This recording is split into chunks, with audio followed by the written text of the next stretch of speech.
This came on our website, kysdc.com, but of course, you know, everybody, you have millions of followers via Twitter.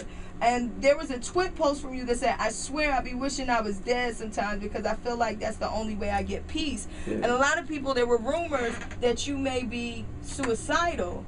Was that true? Have you ever felt suicidal, or what was with some of these tweets? I mean, people don't know me, y'all don't know, start looking at Shad, not Bow Wow.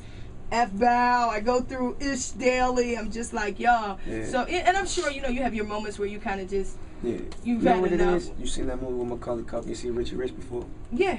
Remember how remember when he went to like the baseball park and he saw the kids in the park? Right. And it's like the kids look at him, they're like, man, you got a mansion, you got an amusement park in your front yard. You don't care about that, because that's all he know.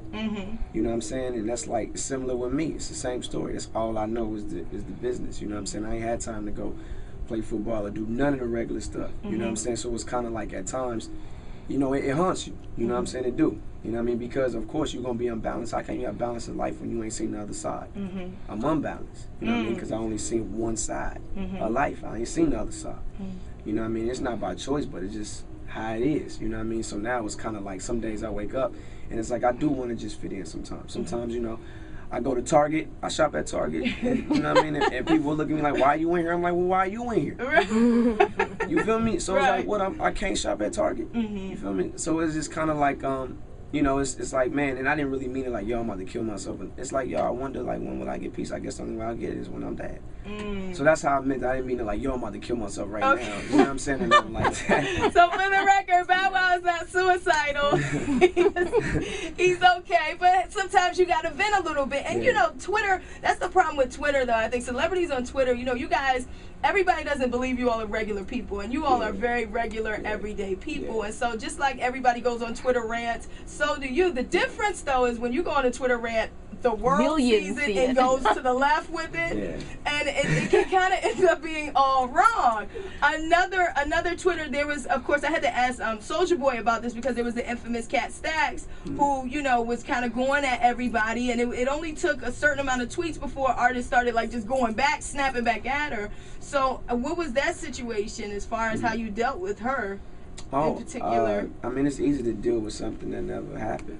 You know what I mean? So, you know, I'm used to, I mean, I'm a vet, man. I've been in the game long enough. I done heard it all, done it all. So it's kind of like, you know, even when people have to make up stories to get it, I mean, I can't hang on Shorty if she got a kid, if she got to lie on rappers or whatever it is she got to do to make ends meet. Go ahead and do it, baby girl. I ain't tripping. I'm getting mine over here. I ain't even, you know what I'm saying? That don't even faze me at all what she doing. So it's entertainment. I need to laugh sometimes too. I needed her that day. Right there when I tweeted that, I needed some entertainment. I needed a laugh. So we all need to laugh. Man, I ain't that type of artist, man, that gets, you know, bent out of shape over what somebody might say about me or what they say, man. I got homies around me that know me, people around me that love me, that care for me. So, you know, that don't mean nothing to me at all. Okay. There it is. Well, Bow Wow in the industry for pretty much your whole life at this point. And so explain, like, what's been going on as far as changing labels and what happened, you know, because you have such a big name, you're a well-known name in the hip-hop industry. So what happened? Were you just unhappy with these labels, and how did you end up on Young Money, Cash Money? Yeah, I mean, it really wasn't that I was really unhappy. It was just about protecting my brand, you know what I'm saying? I mean, anytime you dedicate yourself to something and you love what you do so much, you'll do anything to protect your brand. And at that time, you know, I just felt like Columbia, they didn't really have the tools to really continue to carry on my legacy. You know what I mean? I sold 10 million albums while I was underneath the label. No complaints. So you made them a lot of money, is what you said. Oh my God. they made a lot of money off of Lil Bow Wow / Bow Wow. They're good. And so, you know, I just felt like, you know, they do well with all the other artists. And when I looked around, I noticed I was the only rapper on the label. You know, Nas had left. A couple other artists had left, and it was just myself, Beyonce, Maxwell, and John Legend. And, you know, that label, they do very well with artists like that. The R&B, neo-soul artists. And I felt like, you know, the label was getting older. My fans are younger, you know, from college students on down. And I felt like they didn't have the tools that, you know, were able me to connect with my fan base. So, you know, Stunner put in the call.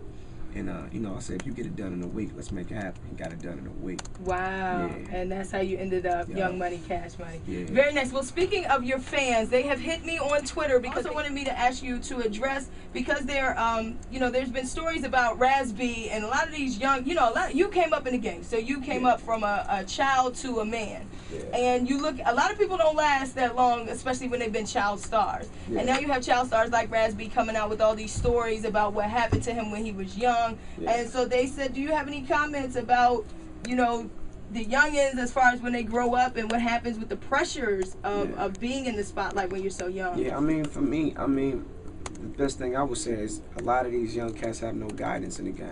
Mm-hmm.